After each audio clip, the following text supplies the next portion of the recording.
What up, what up, what up, y'all? What's up, YouTube? Shout out to Big Craig Monson, aka Mons. Big Mons. We'll be getting this prop soon, more like October 5th. OG Cute should be joining us. I sent him the link. He shouldn't be too far away from joining in. James Cash, what up, what you, what it do, what it do, what it do? Yeah, man. A lot going on today on YouTube and in sports. But as for me though, I'm just kicking it, man. I'm just me, man. I'm just doing me. You know what I mean? And just got off the phone with Mons. So whoever that was, somebody just asked me about Munson. Asked had I talked to him. So yeah, I talked to him just a few minutes ago. I finally talked to Munson. You know, sometimes our schedules don't coincide. So and then I keep my phone off because I get too many calls. So it was hard for him to reach me, but he hit me up on Instagram and me and Q's three-way called him. Yeah.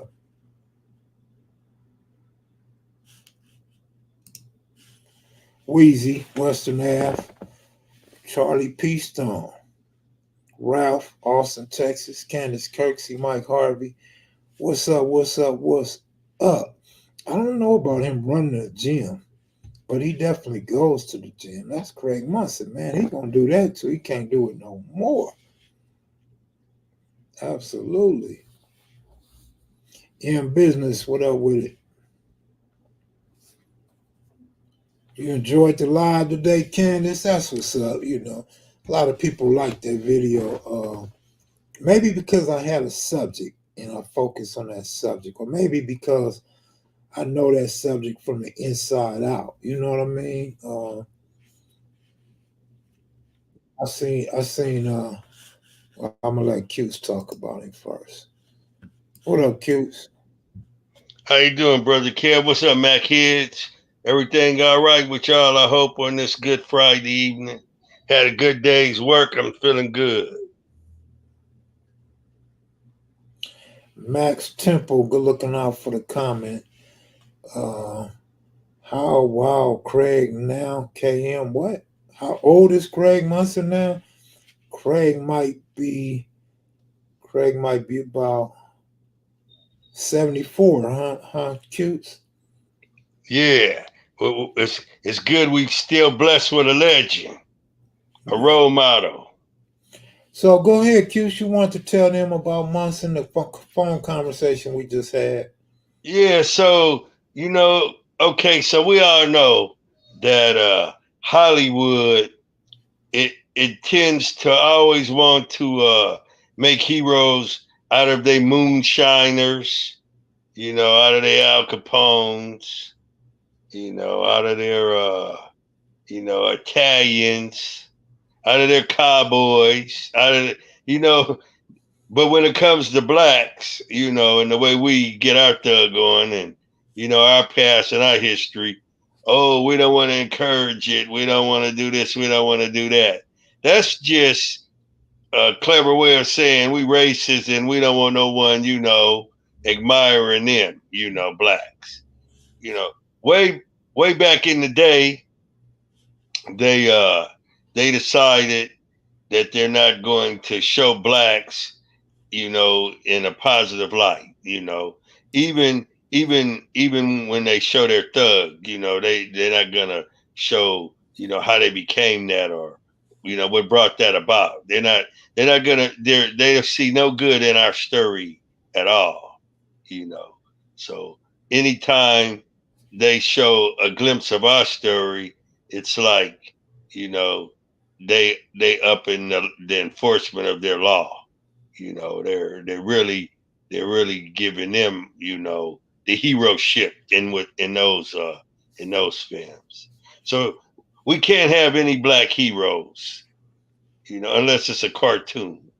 They'll make it a cartoon. They don't want you to see real legends. It's like, oh no, we're not gonna we're not gonna make a movie about that, not with those people, you know. And so all the years go by, and everybody get used to that. So they'll latch on to a cartoon. Well, it's about time they're making a hero out of the cartoon. So the good thing is that Munson, he was really a hero to a lot of us. When we were kids, we come up looking up the Bird, looking up the Munson. You grew up in the inner city. These brothers represented strength. And this was a time when we needed that because we were watching people get shot down the street in water hoses. We were watching segregation. This coming out of the Jim Crow era and in the in the hardship of that, and the stigma that it put in the atmosphere. It was felt. You might not say, "Oh, well, it didn't happen here in California," but California was a pretty racist place, man. It was segregated too. It just wasn't, in the South. They had the upper show, where you could sit in the South and then the whites would sit at the bottom. But let me tell you how California looked back then. California just said, you ain't coming to this show at all. You're not going to cross. You're not going to come into Linwood. You're not going to go into Hollywood. We're going to keep you right down there on the flat ground, right in South Central. So we start looking up to each other. We start hearing our stories and our tales. So we heard about Munson picking up the car. We heard about them, picking up a car, up at Fremont, moving it. And these cars were big cars. So we heard about jack stands falling, and these guys moving the car and picking up the car. We ain't talking about Volkswagens. We talking about Buicks, heavy cars.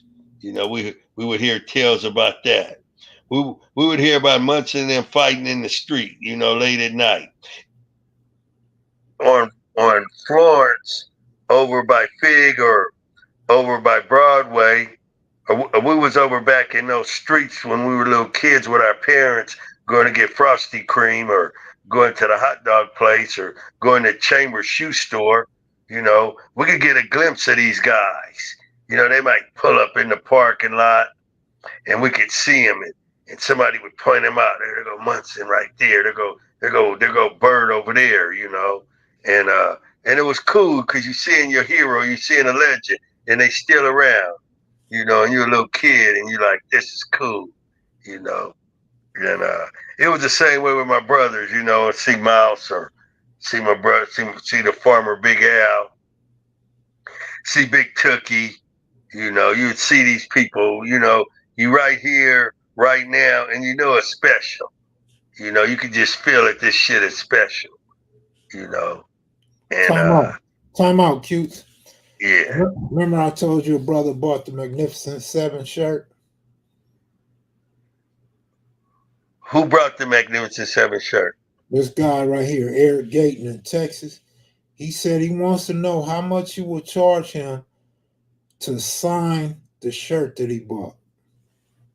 Well, that's what I wouldn't do. I wouldn't charge you anything. I would sign the shirt for free. There you have it, brother. But back to Munson. So y'all, Munson's okay. So let me finish telling you. Yeah. So now all of these years go by, right? So now here we are, 2024. Munson got longevity. Remember Little Monster? He was talking about he had longevity. Okay, yeah. And that lifestyle, that violent lifestyle, that's considered longevity. Even though Monster died young, he survived the gangbanging theater, and that was longevity. As long as he lived, because prison was violent too. Don't think because when we were in prison, that insulated us from violence. Prison was even more violence than sometimes than the streets could ever dream of. It was up front and it was personal. It was right up on you. So these guys, I mean, I'm like, imagine seeing me and Monster pull up inside of a parking lot, pitch black dark. I parked by the alley on Manchester, in back of the McDonald's. Imagine if you were a little kid or something and you pulled up there with your mom and you seen us and you recognized us from our legend. That would be pretty amazing, right? Well, see, that's how it is in the ghetto. You see people that you want to see. I got to see Iceberg Slim.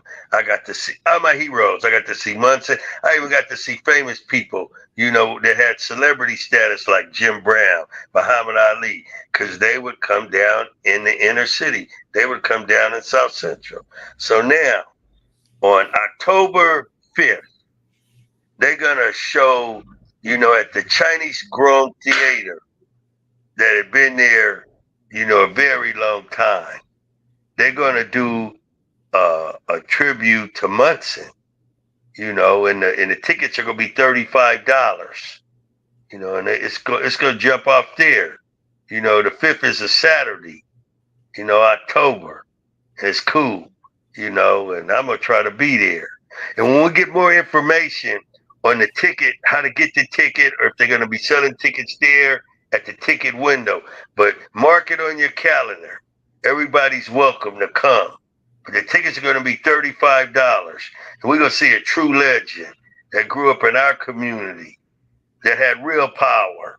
Because, see, Munson, he was bigger than all them other so-called bodybuilders that used to hang out at Venice Beach. Dave Draper, Arnold Schwarzenegger, Sergio Olivia. He dwarfed all of these guys. He dwarfed all of those dudes in the Muscle and Fitness magazine back in the day, and he didn't get the recognition that he needed. We had Michael Christian. Michael Christian made it all the way to number 5. He placed number 5 when they did the Olympics. They put Gaspry over him, and Gaspry was a little man. See, they overlooked the big men for the little man if the little man was white. These brothers had more definitions, more symmetry, and more cut, and they should have placed higher in those contests. They blackballed Munson because he had a criminal record, and being a thug wasn't cool, even though Munson had overcame that. He quit behaving that way. He used to preach to us and tell us to pump the brakes. But we didn't listen to Munson. But what Munson said to us, I bet you it was resonating. I know it resonated on Death Row, and I know it resonated with me, in Shoot 2, the 5th building on the 5th tier in Old Folsom. I know it resonated then. Munson said, you don't want to go where I've been. I was standing there with him and Tookie when he said that. We were eating tacos right across the street from St. Andrews Park at the little taco stand right there. And Munson was schooling us, and we were just listening to him. And Munson was so suave and so cool, And I bet the only thing that was on Tookie's mind back then is that I'm a pill on Munson, and he just ain't knowing it, but it's coming soon. Because Took, these dudes were athletes, and that's what they wanted to do. They had that competitive spirit, and that was cool, man. I used to always hear, hey, man, are you going to set it up? Is it going to happen? And then that one day, everything just lined up, man. I'm in the gym. I got the key to the gym.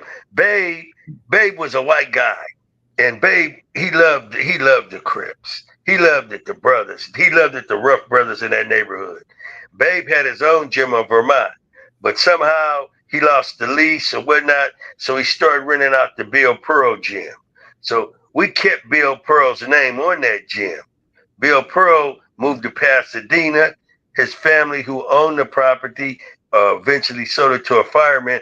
That's when everybody left the gym because dude wouldn't let nobody buff for free. He tried to charge everybody and everybody just left. But when Babe was there, Babe said, hey, cutes, check it out. He said, I'm going to give you a key. I'm going to give Munson a key. He says, you guys make sure nothing leaves out of the gym.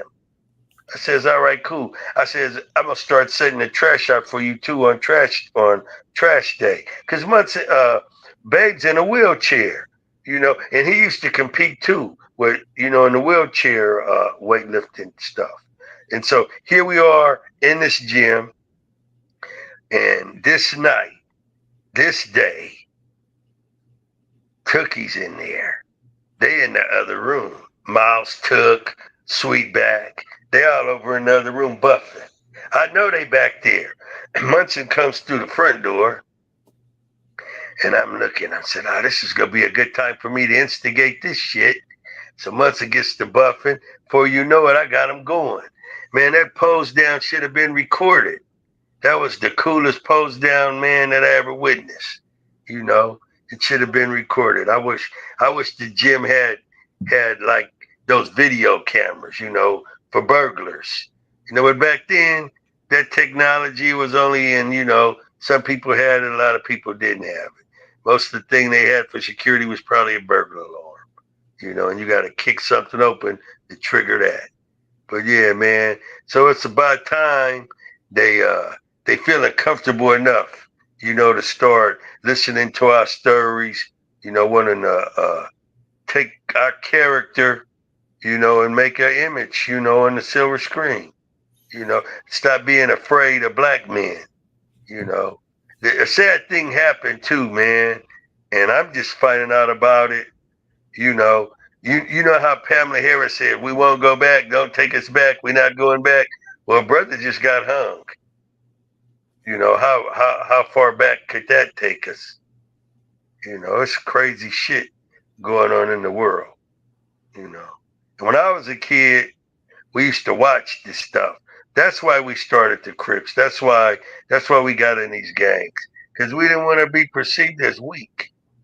We wasn't gonna be Heckle and Jekyll and bootlicking and acting like we gonna kiss your ass, that we scared to talk back, and we're not gonna raise our voice, and we just gonna hold our head low and not give you eye contact.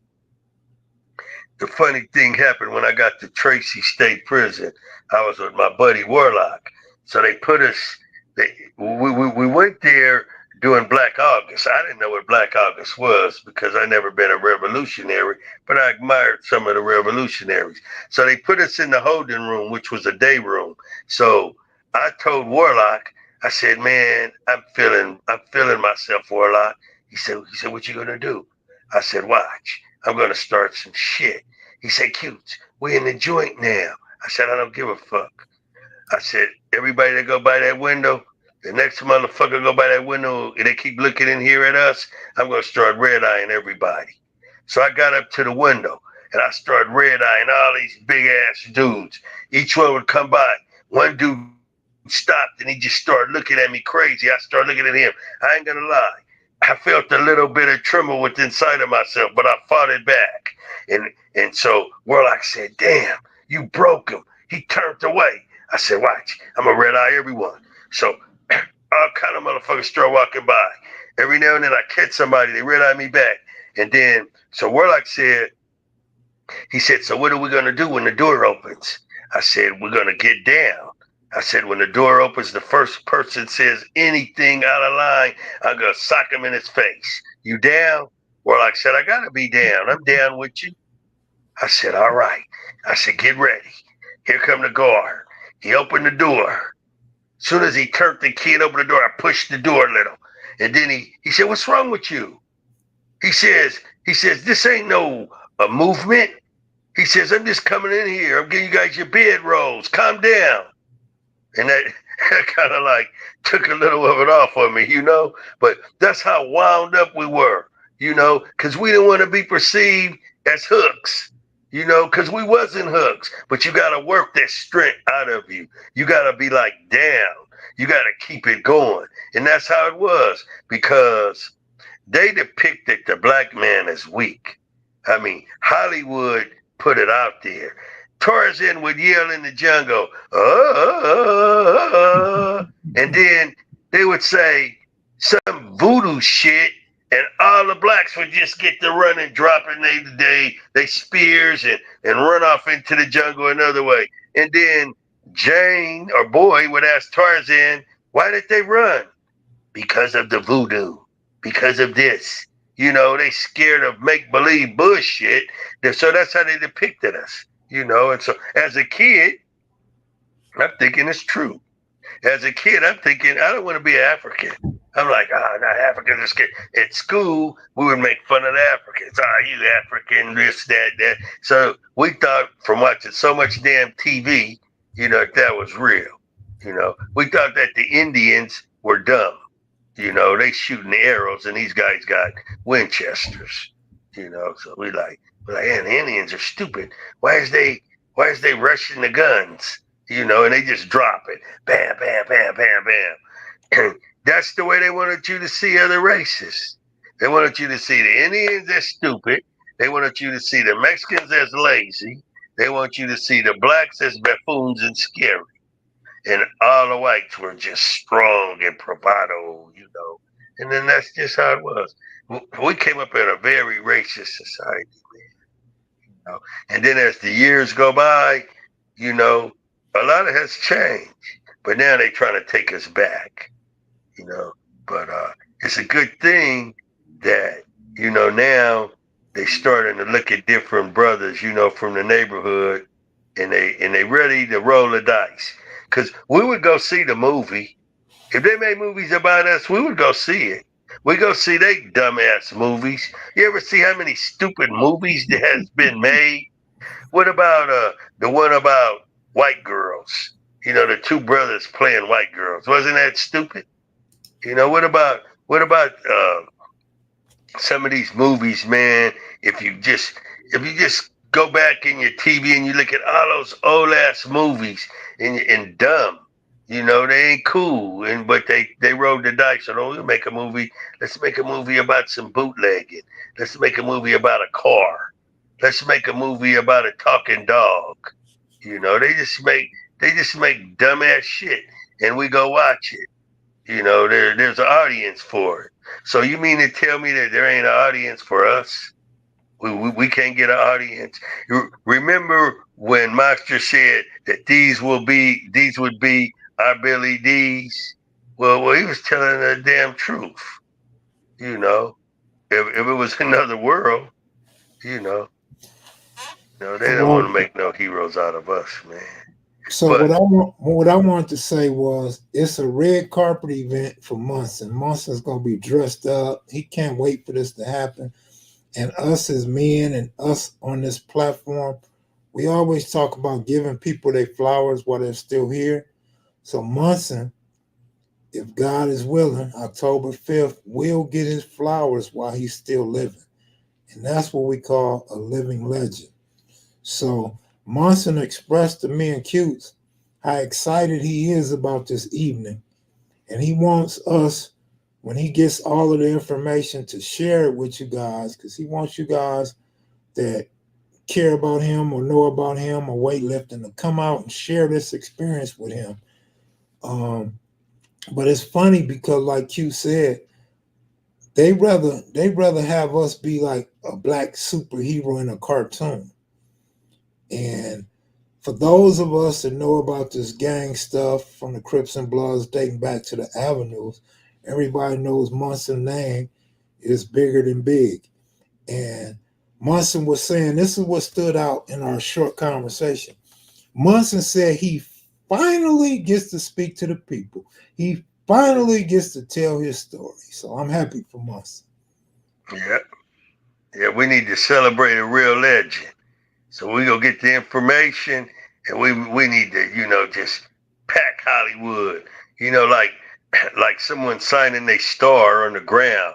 We need to go down there for a real legend, a dude who came out of the streets, who changed his life, you know, and was a role model, still a role model to this day. You know, he knew people like Bird. He came up with Bird and them. He came up with one of the founders of the Los Angeles Black Panther Party. You know, he the guy would sit and read poems to him, sit at the edge of his bed and read poems, and Munson would listen to him, you know. And Munson, he straight bitch slapped the dude from the Us organization, he just a whatever Karinga, whatever they call it, hook. He Ron just Karinga. pow. You know, I mean, imagine doing that. Imagine having the heart to do that at that particular time. You know, 'cause this guy had juice. They came down in his environment. You know, Munson's down, man. Then come to Baby find out bro, years later, this guy's working for the FBI. You know, baby this bro, guy. it's gonna be seen in Hollywood. What is the location, Cutes? The Hollywood Grove Theater. It's right there on Hollywood Boulevard. It's a famous show, man. It's like the Zoot Suit was played there when it came out. Uh, the John Palucci when he did Animal House, it was played there. A lot of Cleopatra with Elizabeth Taylor and you know her husband that she had married 3 or 4 times. You know, it opened up there. You know, it's a famous theater. You know, All right, question. Who was bigger at their peak? Craig Monson or Tookie? I'm gonna tell you something. When Tookie flexed with Craig Monson, Tookie Tookie had fell off. When Tookie fell off, he still had 21s. The biggest I ever seen Tookie's arms was like 22 and a half. He didn't get the flex with, against Craig Monson when he was in his prime. He got the flex with Craig Monson when he was smoking. You know, Munson was the biggest. Hmm. Okay. What about so you're referring to the day that you judged and you said Tookie Munson got you. Yeah, yeah. Took wasn't it's after he had got shot. Here's a good question, Cutes. It's political.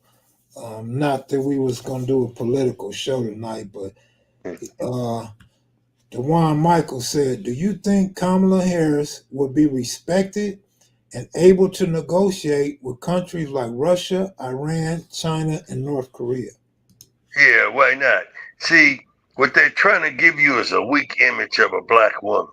See, what you fail to realize is that black women are very strong. They usually run the household, you know, and black women, they boss, you know, and if you really run into a real one, you'll know they're boss. I've been bossed around a couple times, and I'm telling you, I'm pretty, you know, bossy myself. But a black woman, when they know what they know, and they know their politics, they can run a program and negotiating with any world leader. They can negotiate, but they're not going to be friends with them. They're not going to fall in love with them like he fell in love with Kim Jong Un. They're not going to be, you know, bed buddies like he did with Putin. You know, she's going to keep a respectful distance from those people, but they're going to negotiate. Yeah, of course. I have confidence that she can. She's not going to come on TV and say the black, you know, guys from Haiti are eating dogs. I mean, that was a little over the top, don't you guys think? That was that guy was being pretty silly, but he was silly. He was serious. His age then got to him. Hey, It's like she anybody? said, they laughing at him. He would be easy to manipulate. You see how she goaded him in? They told him before the fight, she's gonna try to goat you in. Stick to everything that we telling you. As soon as she talked about crowd size, that dude just went nuts. You could read his body language and see that that was really affecting him. You know, and then she just played him like a fiddle. So if she could do that to him, imagine what she could do to all those other old men.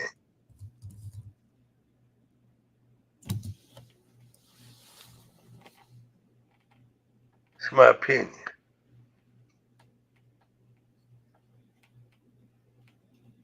All right, so I want to say this, you guys.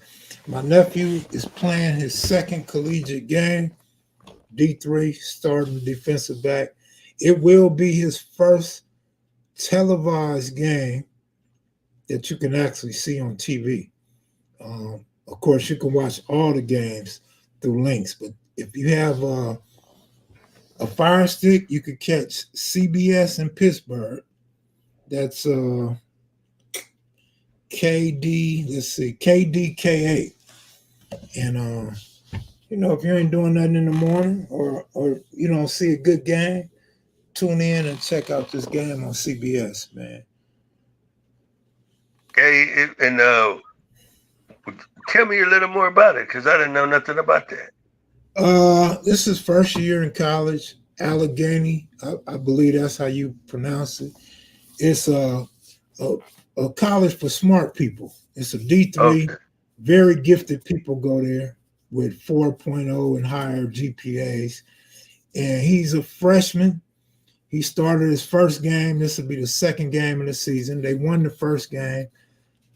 And this is going to be the second game. He's starting defensive back number 29, Elijah Banks. And I'm hoping he have a good year, man. I want to see him through to a D4, man. Yeah, that's what's up. Yeah, this is my sister's daughter's son. So he's actually Cool. my great nephew.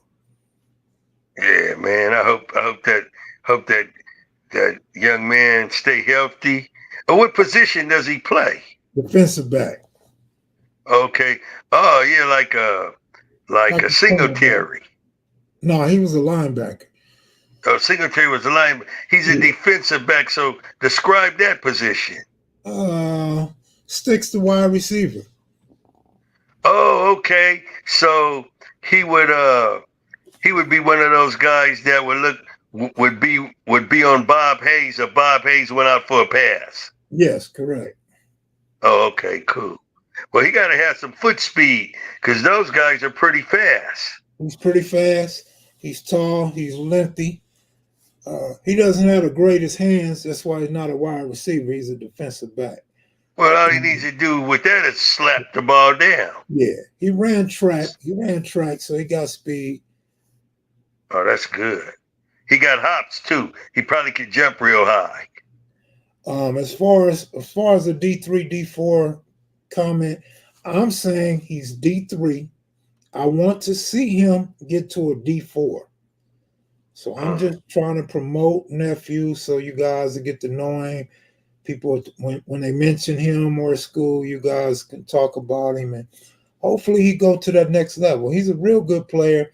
Deion Sanders invited him to not Colorado, but the place before Colorado, and they were really high on him when he was fresh in high school, but he switched schools, and the coach really didn't make him that standout player, didn't give him a lot of playing time, and so he doesn't have that attention that he should have had, but he did not play bad at all. He still played good. D1. Oh, I'm sorry, D1. My bad. I said D3, D1.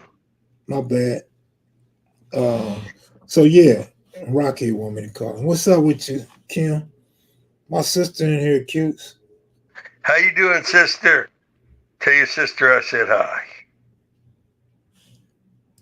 I'm doing good. You know, me and Kev, we need to see each other more. You know, I like coming on being positive. Tonight I'm positive. Well, I was positive last time too, but I'm way positive tonight. I wanna compliment somebody. Is it okay, Kev? Go ahead. All right, hey, Big Ant Hefe. I'm starting to listen to him. I'm starting to like his channel. I'm starting to like his get down, and he's a positive brother. I can feel his strength, you know, and his positivity. You know, and I like the way he communicates things. I like the way he puts his sentences together. I like his take on different things too. You know, no doubt. If he and I would have been in the joint together, we would have been road dogs. So, because football and me were road dogs, you know, big football. That was my road dog. OG Mike, what's up with you? A couple people just asked the question, did I talk to Nina Boy? Yeah, Nina Boy hit me up. We had a conversation. We had a real good, great conversation. And you know what's crazy? Our conversation was so great. It was so much respect and I forget the other word. I don't want to say admiration, but we had great dialogue, great conversation, right? Nothing but respect. And so I'm reading comments after the fact, right, on my channel and other channels. And a couple people trying to say that I kind of was in the wrong. They love me, they like me, they enjoy my content, they support my channel, but I was wrong. No. Call Nina Boy. Talk to Nina Boy. Nina Boy didn't say I was wrong. Somebody said they think I didn't understand what Nina Boy was saying. No, that ain't what Nina Boy told me. Nina Boy said I nailed it. Nina Boy said all my points was great, excellent points. And so now he sees things differently. I told you guys all it takes is dialogue. See, that the problem wasn't so much Nina Boy, it was Nina Boy was misinformed or Nina Boy just leaned on his own understanding because he didn't have no argument, no debate, nothing, man. Y'all can ask him about it. But me and Q had already agreed that we wasn't gonna come on here and talk about Nina Boy. Only reason why I bring him up because you guys keep asking about him in the comment section. And yes, he was a man of his word. He called, we talked. Yeah, it was all good. There was no arguments or disagreements at all. Period. You know what I'm saying? He just had the wrong information. That's all to it. He had the wrong. He didn't even know I was a part of it. He said, and I question one thing. I don't want to get off into this with you guys because Nina Boy ain't here to speak on it. But I asked him one question. I told him, I apologize if I'm wrong, but was you addressing me in Q's? He said, no, absolutely not. Absolutely not. He was never at no point addressing me in Q's. Unless he said our name, he was not talking about us. So it's all good, man. Again, I knew it was just a misperception, you know what I'm saying, that led to some crooked dialogue, you know what I'm saying? But, I didn't disrespect that dude, even though I went in against his opinions and his information. But good looking out, sis. Appreciate you. Yeah, we're going to keep it positive and keep it going. She said, cutes, much love to you, homeboy. For sure. Same to you, sister. I'm Yeah, there's 46 years something else. old. I wanted to say one thing about Ant Hefe. Go He ahead. he was talking about peace, and semantics. We can't get lost in semantics. Peace, ceasefire, it's synonymous with each other, you know. And from the day of that meeting, since the ETGs in the collective group of 60s that have been talking, the brothers that changed numbers been talking, they getting along better with each other, and that's monumental right there, you know. And if you can't respect that, then you just sick. But anybody that don't want peace in the city ain't really never been in a war. Right. Because I'm gonna tell you how war feels. War feels like hell, you know. There's no good feelings when a war is going on. That's the worst feeling. In prison, that would be the worst feelings right there. You never know when it's gonna come, and you got to keep on the move. It's just, it's no way to exist. It's because you're surviving. You're not living.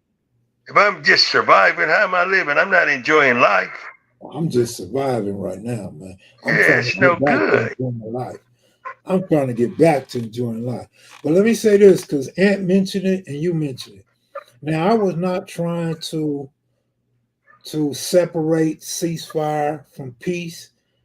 The point and what I was trying to convey to my audience is that was not a peace meeting because we never made an agreement for peace. What we did was we talked about peace and we encouraged each other to exchange numbers, like you just mentioned, and go back to your hood, having conversations in your hood, and squash your beef with your rivals. So moving forward, the meetings would be bigger and more peaceful, and we wouldn't have to worry about security on ourselves because the different gangs at war would have some type of understanding. And in the following meetings, we can hear about what's going on in your section. Are they with it or not with it? And we can encourage each other with some good dialogue on how to go about handling whatever their issues are. That's it, and that's all that was. I was not like shying away from the word peace or ceasefire. In fact, I don't even like no ceasefire. I like the word permanent ceasefire, to where you ain't got to put your gun down. Keep your gun. Stay armed. Somebody might try to rob you, break in your house, hurt your loved one. You know what I'm saying? Another race might come at us at some point. The government, anybody. Nobody said put your gun. I never heard one person in there say put your gun down. We just said give a brother a pass. That's what we're looking for, to get a pass when you have to go to a liquor store or gas station. We ain't say come kick it, hold hands, sing kumbaya, kick it in the park, none of that. Now what the 60s and 8 trays got going on is something different. That's two gangs from its originality got along with each other. Q's can speak more to that than I could. And We it's were all we about were one. we were West Side. We were West Side Crips, and when that alliance was the collective, just that group, that those two sets right there, man, we had a big chunk of territory. We would go to the parties in each neighborhood.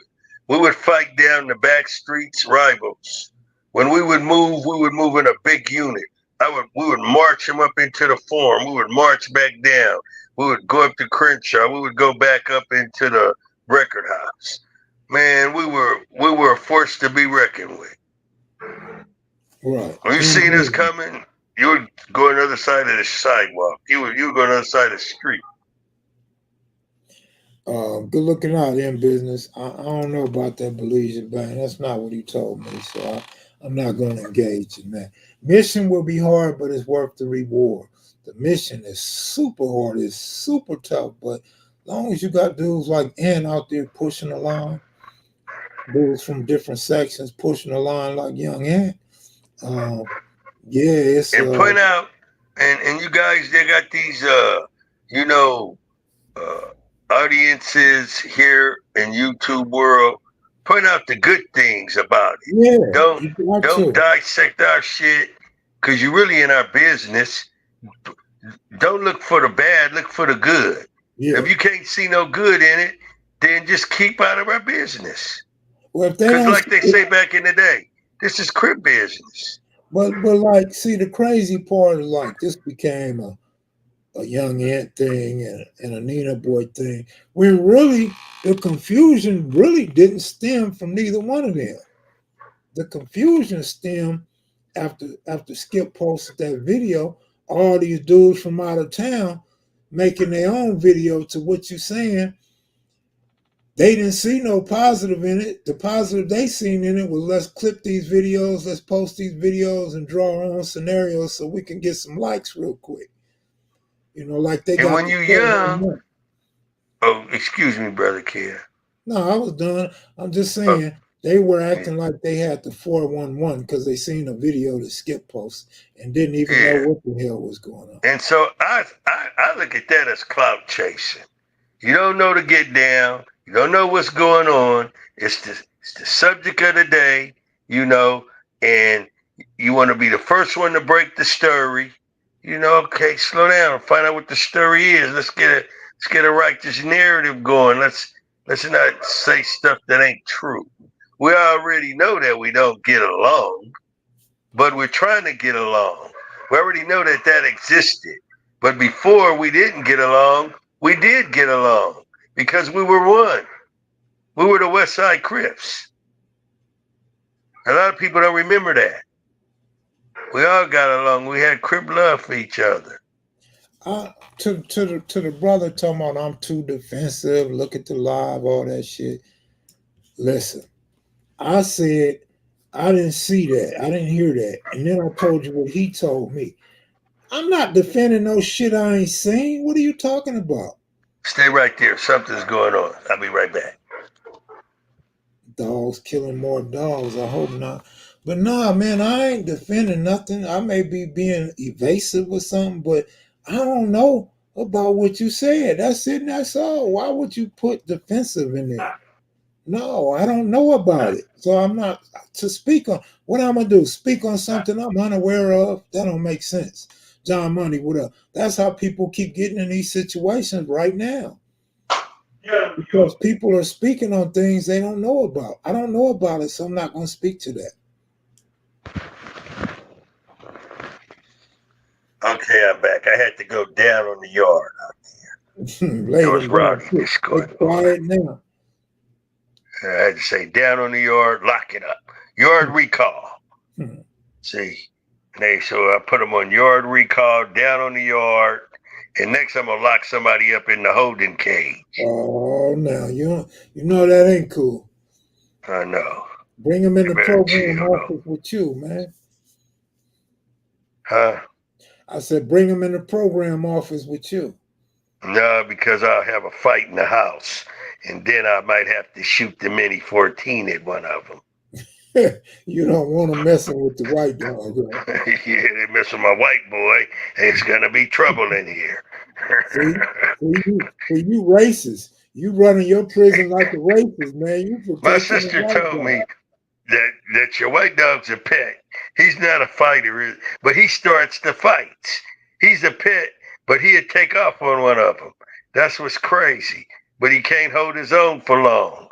But he will take off. He goes straight at the melon wall, boy.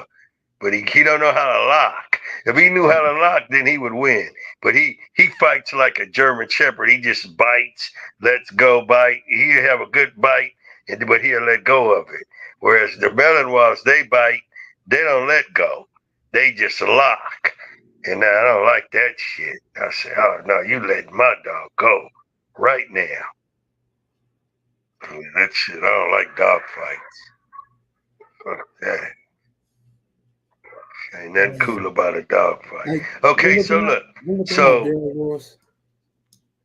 check this out. So you guys, let me tell you guys how it used to be on the West Side. So me, Rayford, we had a homeboy named Frog. We had a homeboy named Smokey. We got Herman Moncrief. We had Big Rick. We had Chicano. He stayed in the 70s. I stayed in the 60s. Oh, Little Took. Big Took was working. He didn't hang out with us much when he started working. He was doing more grown man shit. We would go to the parties. We would walk the back streets. We'd go up to the record house. We'd go buy clothes. We would, me and Rick like to get high together. I pull up in the Seville, Rick be in his Cadillac. I park in somebody's yard that I didn't know. They wouldn't even come out and bother. And we would just be out there posted up, jamming music, talking all night. And the set was wide open, man. All the alleys was open. None of the alleys was locked off. We would walk the alleys. South Central was rich in alleys. All the gangsters, we would walk those alleys. You know, we would hang out in the alleys. We would go there. We know all the alleys down in the 40s, the 50s, all those long ass alleys, man. All down there, by Harvard Park. There's alleys over there too. We knew all the alleys. So it was no cameras and shit. So when the Stony Boys would come, we knew how to get away. We hit gates. I was so fast and so athletic, and so were they. We could just flip over gates, man, I can't see running. you running fast, man. Oh man, I was fast like Bob Hayes, man. I would jump over trucks and jump on car roofs, and man, I would jump on top of houses, and I was the best tree climber, man. I'd climb up in trees. Oh man, that youth, boy, that youth was a beautiful thing, man. For those of you youngsters that got your youth, you better value it and not waste it inside of a penitentiary cell or YA or camp, man. Enjoy Man, your youth like your nephew's enjoying his on the football field. man, that's what I'm saying, man. We just want everybody to live as free as possible, man, without injuries and without breaking mothers' hearts. That includes your own mother, your best friend's mother, your rival's mother. You know what I'm saying? And then another thing I was thinking about, everybody keep talking about this money, right? Brothers are trying to get money. Brothers need peace so they can get this money. Guess what? If there's no peace, who gonna get the damn money? Them mortuaries is gonna get that damn money. That's who's gonna get that money. The cemetery is gonna get that money. So do you really care about money? If you care about money, I know you ain't trying to just let the white man get all the money from your deaths when you could get some money for living. If you go to prison, the guards are going to get all the money. They're going to get overtime. They're going to get working in a dangerous, doing a riot. They get double pay. They're going to be, they get all the money. They get over $100,000 a year. And off of you, off our stupidity. We just got to call it what it is, man. It's stupidity. We need to stop it. We need to knock it off. Hey man, we did an interview about 7 years ago, and you explained how you got your name. So we got a newcomer that wants to know, how did you get the name OG Cutes? Okay. So my mother had a sister named Carmen. And back in the day, the sisters, they would make a deal. I'm going to name all your kids and you name all mine. So my auntie Carmen gave us all our names. She called Rusty because he had red hair. She called Mouse because he liked to watch the Mighty Mouse cartoons. She called me Cute because I had dimples and I was a cute little baby. So that's how I got my name. And I still got the dimples. There So you when I have was it. little, that's how we got them. Right. So yeah, And I became OG Cute because I ran with Munson, I ran with Took, I ran with all the legends. Raymond Washington, you know, Bulldog, Smiley, you know, Tony Stacy,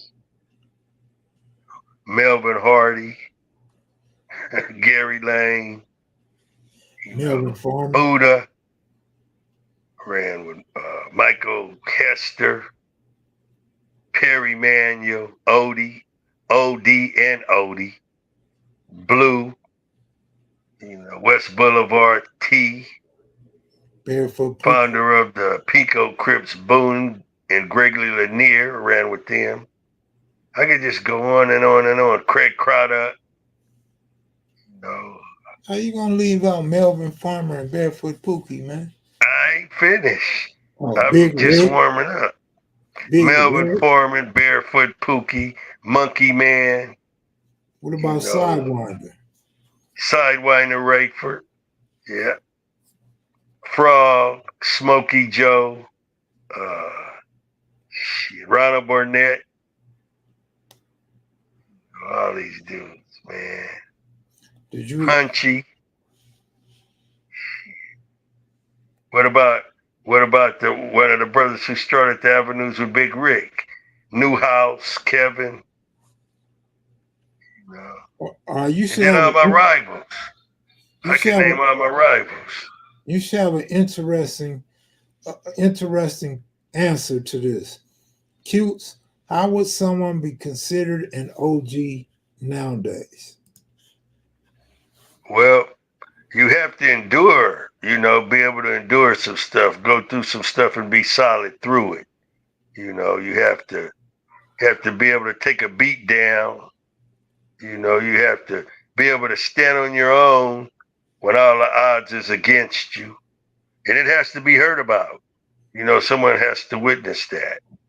You be able to be in a hellish place and survive that hell, you know, and not break, you know. You have to maintain what you were, you know. Man, we picked where we were in elementary school.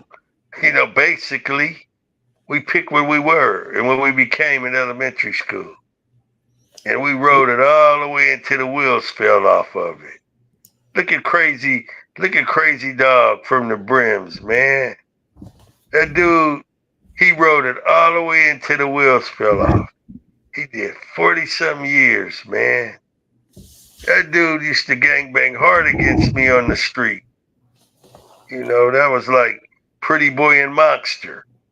You know, that he and I was like on that level.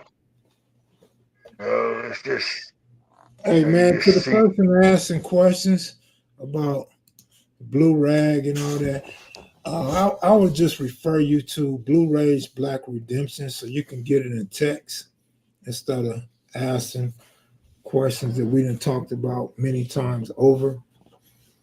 But yeah, Blue Rage Black Redemption. Look up the parts where he talks about Buddha and the Blue Rag. Mhm. You talking about Tookie giving a rundown on it? Yeah, yeah. Yeah, I'm not gonna go against Took, but I Cute. can tell you one thing: that West Side, our sign was the earring in the left ear. It had more significance than a rag. Wow. Never heard that one. Yeah. It was either a hoop, a gold hoop, or a cross. Mm-hmm. That was our sign, and a cane. Mhm. A lot of people had that cross earring when I was a little kid. Yeah, that was our sign. What you think about Tookie saying people were saying both cribs and cribs? Shit. Tookie was my G, so if he said it, he must have heard it. I never heard it. It's like maybe people, you know, they were far away from it and they didn't understand what they were hearing. It was new to them, and they didn't know what they were hearing, you know, and it was a misconception. But I'm pretty sure that Raymond named us Crips, and he didn't name us no Cribs. But I think when people start hearing it, they start pronouncing it wrong Hey, this is because, because they were from the South. yeah, This is a good one. It's kind of funny in a way though. Cutes, did you ever wear a Crip ball head?